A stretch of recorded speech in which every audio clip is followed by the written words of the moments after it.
केंद्रीय कैबिनेट ने युवाओं के लिए मेरा युवा भारत माई भारत की स्थापना को दी मंजूरी। सेवा भाव और कर्तव्य भाव के साथ सबल भारत बनाने के प्रयास के तहत माई भारत का गठन। भारत और श्रीलंका के बीच आज कोलंबो में होगी द्विपक्षीय वार्ता। विदेश मंत्री डॉक्टर एस जयशंकर मंत्रिय परिषद की 23वीं बैठक में लिया उन्होंने हिस्सा।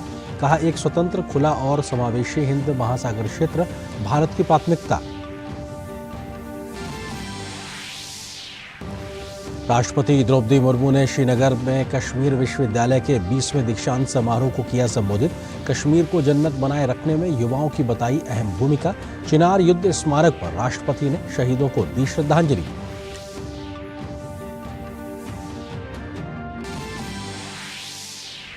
प्रधानमंत्री मोदी एक बार फिर बने विश्व के लोकप्रिय नेता। वैश्विक सर्वेक्षण कंपनी वर्ल्ड ऑफ स्टैटिस्टिक्स ने आंकड़े किए जारी। रूस के राष्ट्रपति पुतिन दूसरे, जबकि अमेरिकी राष्ट्रपति जो बाइडेन 9वें स्थान पर।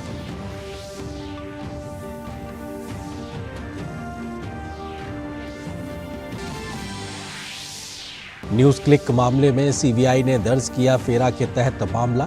दिल्ली में 2 स्थानों पर एजेंसी की छापेमारी। ईडी पहले ही मामले की कर रही है छानबीन।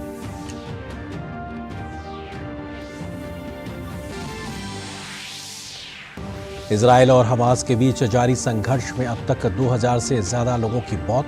हमास के खिलाफ गजा में बड़े सैन्य अभियान के लिए इजरायली सेना तैयार। सीमा के पास लाखों सैनिकों की तैनाती।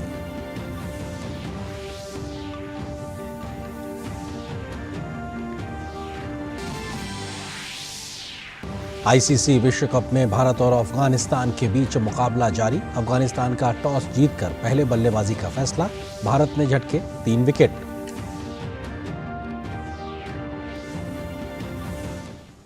नमस्कार, आप देख रहे हैं डीडी न्यूज। अब तक के समाचारों के साथ मैं हूं आपके साथ आनंद। खबरों पर डालते हैं विस्तार से नजर। प्रधानमंत्री नरेंद्र मोदी की अध्यक्षता में केंद्रीय कैबिनेट की बैठक में कई बड़े फैसले लिए गए। कैबिनेट के फैसलों की जानकारी देते हुए केंद्रीय मंत्री अनुराग सिंह ठाकुर ने बताया है कि केंद्रीय कैबिनेट ने युवाओं के लिए मेरा युवा भारत माई भारत की स्थापना को मंजूरी दे दी है। उन्होंने कहा कि ये मेरा युवा भारत का प्राथमिक उद्देश्य इसे युवा विकास के लिए संपूर्ण सरकारी मंच बनाना है। युवाओं की ऊर्जा का कर्तव्य बोध और सेवा भाव के साथ राष्ट्र निर्माण में उपयोग करने के उद्देश्य हेतु माई भारत नाम की एक यूनानिमस संस्था बनाने का निर्णय लिया है। माई भारत, मेरा युवा भारत, युवाओं को विभिन्न स्कीम्स, प्रोग्राम्स के साथ जोड़ा जाएगा और एकीकृत मैकेनिज्म के अंतर्गत फोकस रूप से भारत सरकार के जो कार्यक्रम है युवाओं से जुड़े उनको इकट्ठे एक प्लेटफॉर्म पे लाया जाए, जिसमें होल ऑफ गवर्नमेंट की अप्रोच के साथ हम गवर्नमेंट या अन्य स्टेक होल्डर्स को भी वहाँ पर जोड़ें और युवाओं की उसमें भूमिका और सुदृढ़ करें। केंद्रीय मंत्री अनुराग सिंह ठाकुर ने कहा कि देश को विकसित और आत्मनिर्भर बनाने में मेरा युवा भारत प्लेटफॉर्म कारगर सिद्ध होगा। उन्होंने बताया कि इस मंच को लौह पुरुष सरदार वल्लभ भाई पटेल की जयंती के अवसर पर 31 अक्टूबर को राष्ट्र को समर्पित किया जाएगा। जो पॉलिसी सरकार की है वो भी जब इतने करोड़ों युवा देश के एक प्लेटफॉर्म पर जुड़ेंगे, माई भारत एक ऐसा एस्पिरेशनल बॉडी है जहां पर युवा करोड़ों की तादाद में जुड़ेंगे देश और विदेश से, और भारत को विकसित भारत बनाने के लिए, आत्मनिर्भर भारत बनाने के लिए माई भारत प्लेटफॉर्म कारगर सिद्ध होगा। तो ये सेवा भाव और कर्तव्य बोध के साथ साथ हम सशक्त एवं सबल भारत बनाने के लिए लगातार प्रयासरत हैं और इस पर युवाओं की भूमिका बड़ी हो, इसके लिए माई भारत प्लेटफॉर्म आज देश के लिए, देश के युवाओं के लिए मोदी सरकार ने मंजूर किया है। प्रधानमंत्री जी की इच्छा है कि देश के करोड़ों युवा इस पर जुड़ें और देश को आगे बढ़ाने में, राष्ट्र निर्माण में उनकी बड़ी भूमिका हो। युवा हमारा वर्तमान भी है, भविष्य भी है, तो कल का इंतज़ार क्यों, आज से ही क्यों ना जुड़ें। और इसी महीने के अंत में 31 अक्टूबर को इसको राष्ट्र के लिए समर्पित किया जाएगा। राष्ट्रपति द्रौपदी मुर्मू श्रीनगर में स्थित कश्मीर विश्वविद्यालय के 20वें दीक्षांत समारोह में मुख्य अतिथि के रूप में आज शामिल हुई। इस अवसर पर उन्होंने विभिन्न शैक्षणिक विषयों में मेधावी छात्रों को डिग्रियां प्रदान की। छात्रों को संबोधित करते हुए राष्ट्रपति द्रौपदी मुर्मू ने कहा कि देश को विकसित राष्ट्र के मार्ग पर ले जाने में युवाओं को बड़ी जिम्मेदारी निभानी होगी। उन्होंने कहा कि आज देश में महिला शिक्षा में तेजी से बदलाव हो रहा है। आज देश की बेटियां हर क्षेत्र में सफलता हासिल कर रही हैं।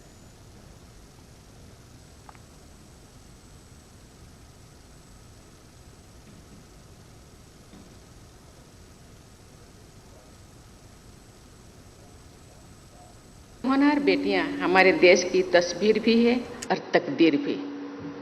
हमारे देश की महिलाओं और लड़कियां अपने काबिलियत के दम पर ये साबित कर रही है कि नारी शक्ति बंधन अधिनियम 2023 के जरिए भविष्य में देश की लीडरशिप में और बड़ी भागीदारी निभाने के लिए अब पूरी तरह तैयार है। ये अधिनियम वीमेन लीड डेवलपमेंट की ओर एक क्रांतिकारी कदम साबित होगा। राष्ट्रपति द्रौपदी मुर्मू ने कहा कि कश्मीर दुनिया की जन्नत है और इस जन्नत को बचाने की जिम्मेदारी हम सबकी है, खास तौर पर युवाओं की। कुदरत ने कश्मीर को बेपनाह खूबसूरती से रखी है।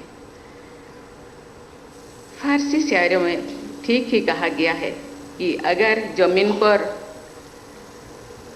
फिरदौस कहीं है तो यही है, यही है, यही है। धरती की इस जन्नत को बचाए रखने की जिम्मेदारी हम सभी की है और नौजवान की पीढ़ी को खास तौर से ये जिम्मेदारी निभानी चाहिए। विदेश मंत्री डॉक्टर एस जयशंकर श्रीलंका के 3 दिन के दौरे पर हैं। आज 23वीं IORA मंत्री परिषद की बैठक में भारत द्वारा उपाध्यक्ष की भूमिका ग्रहण करने पर उद्घाटन सत्र में विदेश मंत्री डॉक्टर एस जयशंकर ने कहा कि भारत की प्राथमिकता स्पष्ट है। भारत का प्रयास एक ऐसे हिंद महासागर समुदाय को विकसित करना है जो स्थिर और समृद्ध, मजबूत और लचीला हो। डॉक्टर जयशंकर ने कहा कि एक स्वतंत्र, खुला और समावेशी हिंद महासागर बनाए रखना बेहद अहम है। The message of Vasudhaiva Kutumbakam, or the world is one family, which can be a binding force to bring IORA member states together. Excellencies, as the Vice Chair and a member of the Troika, India's priorities, it is our effort to develop an Indian Ocean community that is stable and prosperous, strong and resilient, and which is able to cooperate closely within and to respond to happenings beyond the ocean. It is thus important to maintain the Indian Ocean as a free, open and inclusive space based on the UN Convention of the Law of Seas, UNCLOS, as the Constitution of the Seas. News click मामले में CBI ने FIR दर्ज कर ली है। CBI फिलहाल दिल्ली में 2 स्थानों पर छापेमारी कर रही है। न्यूज़ क्लिक के फाउंडर प्रवीर पुरकायस्थ ने यहां सीबीआई छापेमारी कर रही है। ये छापे न्यूज़ क्लिक के फाउंडर प्रवीर पुरकायस्थ के घर और ऑफिस पर किए जा रहे हैं। भर्ती घोटाले के सिलसिले में प्रवर्तन निदेशालय आज पश्चिम बंगाल के नादिया जिले में चावल मिलों पर छापेमारी कर रही है। बबला कांडा खोला से सटे शांतिपुर बाईपास रोड पर स्थित चावल मिल और आटा मिल, ESSSGE राइस मिल और GK एग्रो फूड प्रोडक्शन पर छापेमारी चल रही है। इस बीच TMC महासचिव अभिषेक बनर्जी की पत्नी रुजिरा बनर्जी भी ईडी के समन पर कोलकाता में ईडी के दफ्तर पहुंची हैं।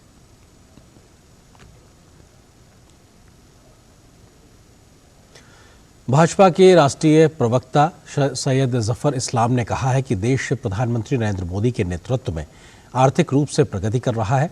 उन्होंने कहा कि 2014 में देश की अर्थव्यवस्था फ्रेजाइल इकोनॉमी में गिनी जाती थी, वहीं प्रधानमंत्री नरेंद्र मोदी के नेतृत्व में देश की अर्थव्यवस्था की प्रगति दुनिया भर के लिए मिसाल बनी है। 2014 से जब देश की अर्थव्यवस्था 5 फ्रेजाइल इकोनॉमी, सबसे कमज़ोर इकोनॉमी में गिनी जाती थी, आज वहाँ से जो आदरणीय प्रधानमंत्री जी ने 2014 में जो दिया जलाया, उसकी रोशनी आज पूरे दुनिया में, सिर्फ देश में नहीं, मोदी इकोनॉमिक्स जो है पूरे दुनिया में मानी जा रही है। और इसी के बारे में मैं चर्चा करने आया हूं कि 2014 से आज देखिए तो देश की अर्थव्यवस्था बहुत तेजी से चल रही है। पहले अर्थव्यवस्था मजबूत किया, जो फ्रेजाइल से कमजोर से जो मजबूत करने और मजबूत से तेज पटरी पे दौड़ाने का काम आज आदरणीय प्रधानमंत्री जी के नेतृत्व में हो रहा है। भाजपा के राष्ट्रीय प्रवक्ता सैयद जफर इस्लाम ने कहा है कि पीएम मोदी का माइक्रो इकोनॉमी मैनेजमेंट बेहतर है, जिसके चलते आईएमएफ के अनुमानों को पीछे छोड़ते हुए देश की अर्थव्यवस्था ने अभूतपूर्व प्रगति की है। आईएमएफ जैसी एक बड़ी संस्था जिनको इकोनॉमी की पकड़ है, उन्होंने देश की अर्थव्यवस्था को 6.1 पे प्रोजेक्टेड जो जीडीपी ग्रोथ है वो 6.1 किया था। लेकिन आज मैं आपको गर्व से कह सकता हूं और बड़ी खुशी के साथ शेयर कर सकता हूं कि जिस तरह से मोदी जी ने पूरी जो इकोनॉमिक पॉलिसी रखी, जिसको मैं मोदी इकोनॉमिक्स के तौर पे कह रहा हूं, जो उन्होंने पॉलिसी रिफॉर्म्स किया, जो स्ट्रक्चरल रिफॉर्म्स किया, या फिर जो पॉलिसी इनिशिएटिव लिए, या फिर जो देश को आत्मनिर्भर बनाने का जो काम किया, उससे आज देश की अर्थव्यवस्था तेज है और लोगों को यह दिख रहा है कि देश की अर्थव्यवस्था मजबूत हुई। उन्होंने कहा कि अर्थव्यवस्था की समृद्धि और सुदृढ़ता ग्रामीण विकास पर निर्भर करती है। पिछले एक दशक में जिस तरह से ग्रामीण क्षेत्र में चहुमुखी विकास हुआ है, वहीं पूरे राष्ट्र की आर्थिक प्रगति का आधार बना है। आज आईएमएफ ने फोरकास्ट दिया है, उसका पूरा बेसिस ही है कि रूरल कंजम्पशन बढ़ा है। अर्बन कंजम्पशन तो था ही, लेकिन अब रूरल कंजम्पशन बढ़ा है। इसका मतलब कि जैसा मैंने कहा कि आदरणीय प्रधानमंत्री जी ने जो गैप था उसको भी एड्रेस कर दिया है और किसानों के जो मुद्दे थे उसको भी एड्रेस किया। लोगों के आमदनी बढ़ी है, किसानों की आमदनी बढ़ी है, इसलिए ट्रैक्टर सेल्स भी बढ़ रहा है, वहां पर टू व्हीलर्स भी बढ़ रहा है, पैसेंजर व्हीकल्स भी जो है गांव में बढ़ रहा है, डिमांड बढ़ रहा है, और इलेक्ट्रिसिटी कंजम्पशन भी बढ़ रहा है। 16% इलेक्ट्रिसिटी कंजम्पशन भी बढ़ रहा है। वहां के लोग जो है अब हवाई जहाज से सफर कर रहे हैं, वो भी बढ़ रहा है। और वहां के जो जो रूरल इकोनॉमी से रिलेटेड जो डेटा है वो बहुत पॉजिटिव आ रहे हैं। असम के मुख्यमंत्री हेमंत बिस्वा शर्मा ने इजराइल पर हमास के आतंकी हमले की निंदा नहीं करने के लिए कांग्रेस पर तीखा हमला बोला है। उन्होंने सोशल मीडिया मंच एक्स पर पोस्ट किया है कि कांग्रेस के प्रस्ताव और पाकिस्तान तालिबान के बयानों में समानता है। तीनों ने हमास के आतंकी हमले की आलोचना नहीं की है। तीनों ने ही इजराइल पर आतंकी हमले की बात नहीं मानी और साथ ही तीनों महिलाओं और बच्चों को बंधक बनाए जाने के मुद्दे पर भी चुप हैं। उन्होंने लिखा कि तुष्टीकरण की राजनीति के लिए देश हित का बलिदान करना कांग्रेस के डीएनए में है।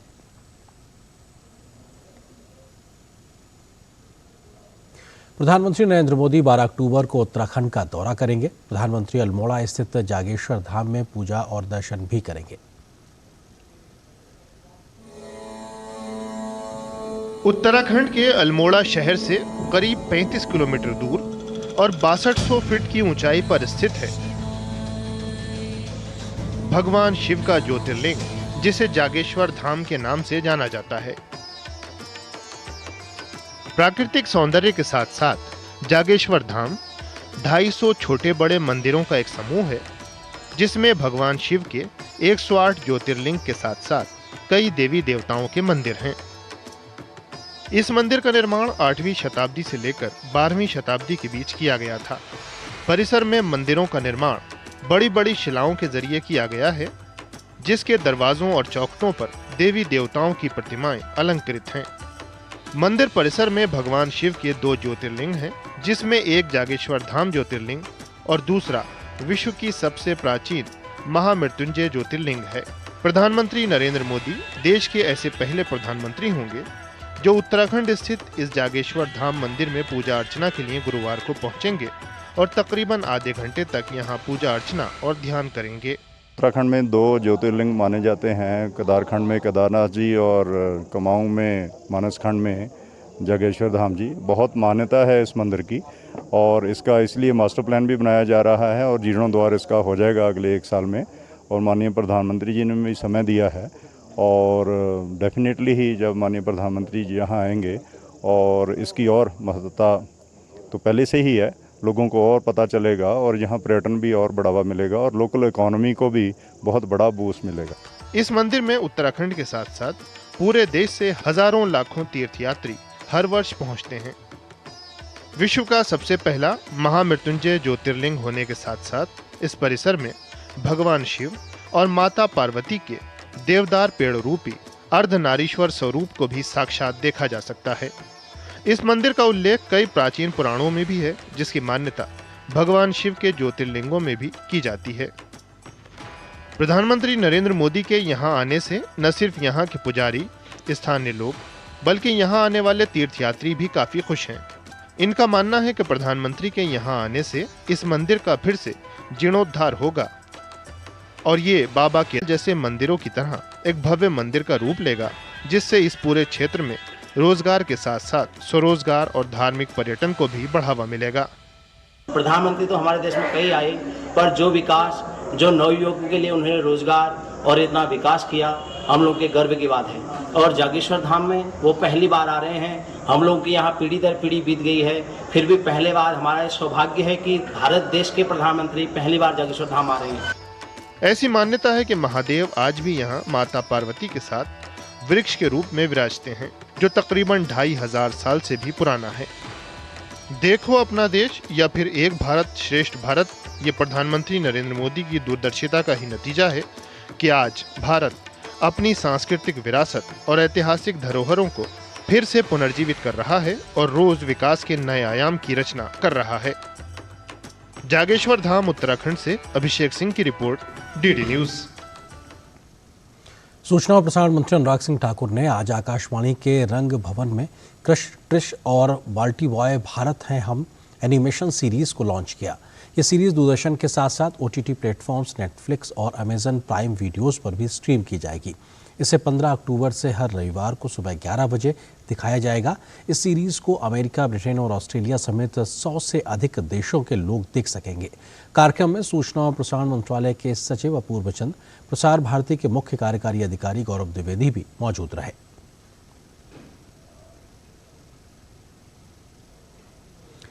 और अगली खबर की ओर रुख करते हैं। विज्ञान भवन में केंद्रीय विज्ञान एवं प्रौद्योगिकी राज्य मंत्री डॉक्टर जितेंद्र सिंह ने देश भर के स्कूलों के 60 युवा छात्रों को विज्ञान एवं प्रौद्योगिकी के क्षेत्र में उनके अभिनव योगदान के लिए सम्मानित किया है। उन्होंने बढ़ती महिला भागीदारी पर जोर देते हुए कहा कि इनमें से 53% महत्वपूर्ण विचार महिलाओं द्वारा प्रस्तुत किए गए थे। उन्होंने हाल के वर्षों में भारत में विज्ञान और प्रौद्योगिकी के क्षेत्र में हुई उल्लेखनीय प्रगति का भी उल्लेख किया।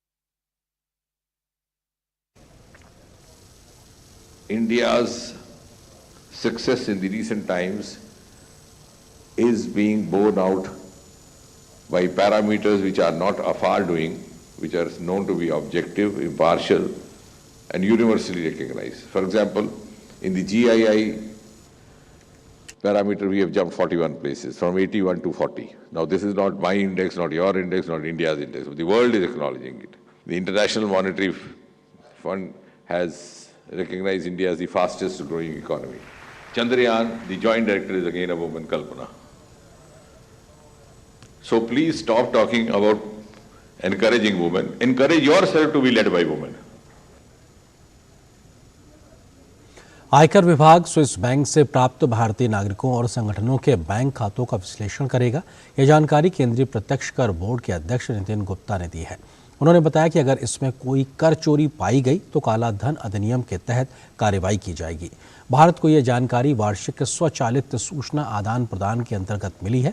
इसके तहत स्विट्जरलैंड ने 104 देशों के साथ लगभग 36 लाख वित्तीय खातों का विवरण साझा किया है।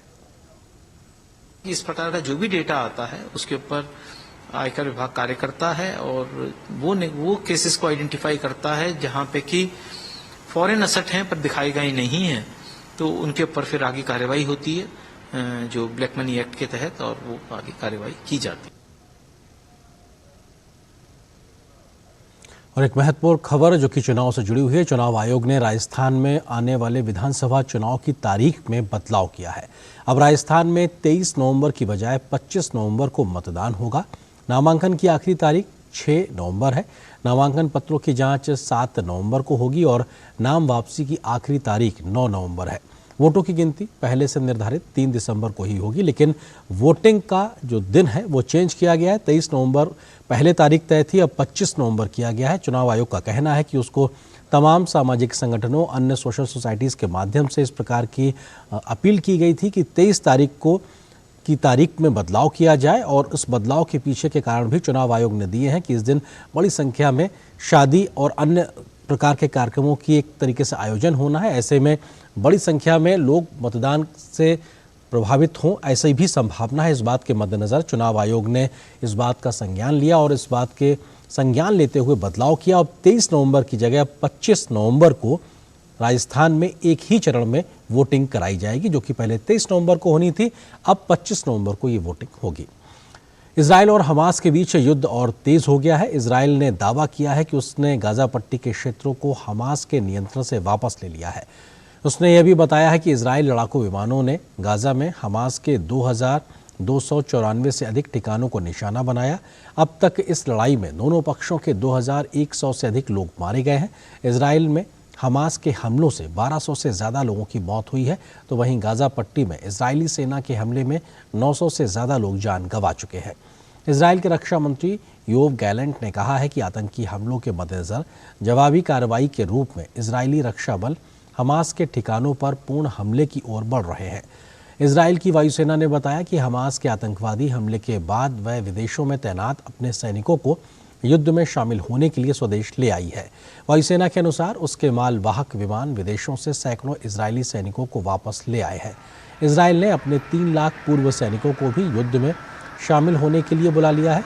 इस बीच अमेरिका ने इजराइल को युद्ध में मदद के लिए सहायता भेजी है। राष्ट्रपति जो बाइडेन ने कहा कि इजराइल पर हमास के हमले के बाद की स्थिति पर पूरी तरीके से नज़र रखी जा रही है।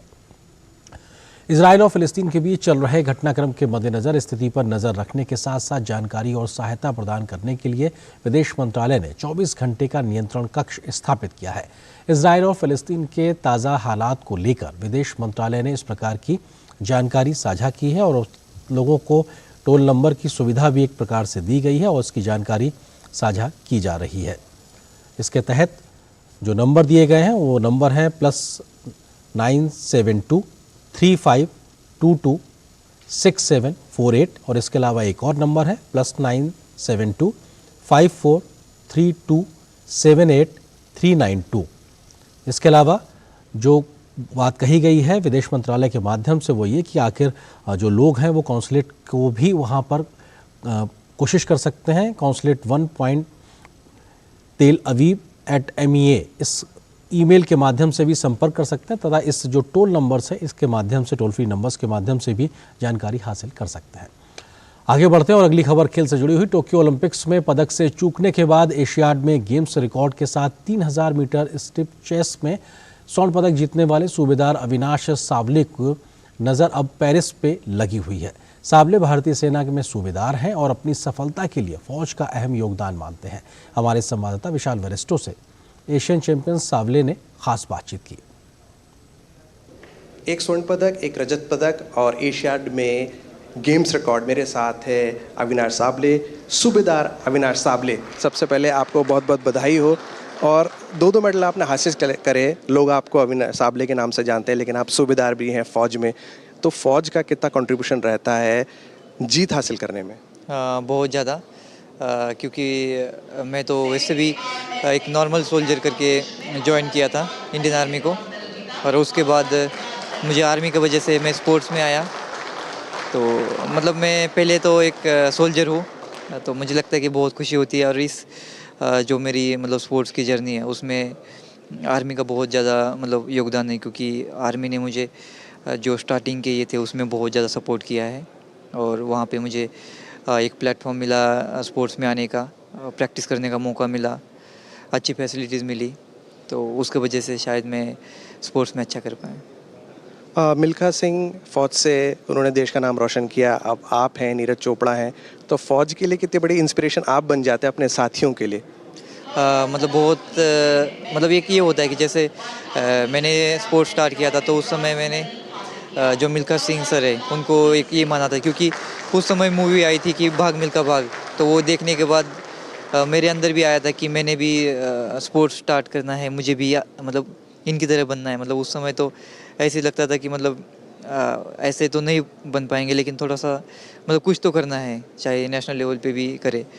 तो वही मोटिवेशन लेके चल रहा था मैं कि मुझे अच्छा करना है, कुछ करना है। तो मुझे लगता है कि कोई भी है, जैसे कोई भी एथलीट है जो इंडियन आर्मी के है, तो उनको जो हमारे एथलीट है वो उनको एक ये मानते हैं कि हमें भी इनकी तरह मेडल जीतना है, इनकी तरह करना है। आपने जब स्टीपल चेस भाग रहे थे, आपको दिमाग में था कि एशियन गेम्स रिकॉर्ड बनाना है?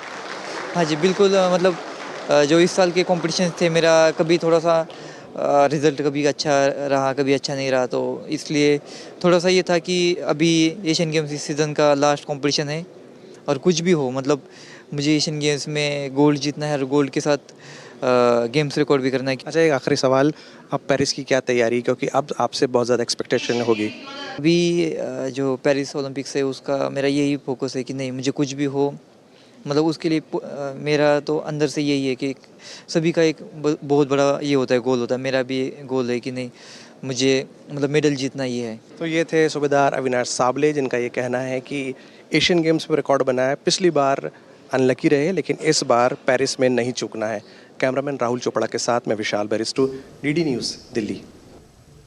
इस खबर के साथ फिलहाल इस बुलेटिन में इतना है, लेकिन डीडी न्यूज़ पर खबरों का सफर लगातार जारी रहेगा। नमस्कार।